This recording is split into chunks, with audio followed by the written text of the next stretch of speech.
আসসালামু আলাইকুম, good morning. আপনারা কেমন আছেন? করো করো করো, লাইক কমেন্ট শেয়ার করো ভাই। ঘুমের থেকে উঠতে যদি এরকম লাগে, কিরকম লাগে বলুন তো? গুড মর্নিং, সকলকে জানাচ্ছি গুড মর্নিং।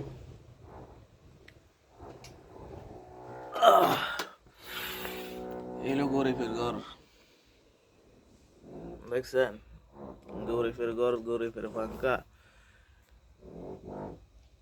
তো এখানে এসে তো গরিবে তো কাম করতে এসে, বুঝলেন না?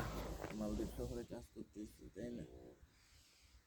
তো সকলে কেমন আছেন? আপনাদেরকে সকলকে জানাচ্ছি শুভ সকাল। আর কে কোথা থেকে আমার ভিডিওটা দেখছেন কমেন্টের ভিতরে জানা দিবেন। আর এমনকি আপনি যদি কমেন্ট সাপোর্ট করেন, আমাকে সাপোর্ট করেন, তাহলে আপনাকে আমি সাপোর্ট করতে পারি, তাই না? তো ভালো থাকবেন, সুস্থ থাকবেন। আসসালামু আলাইকুম।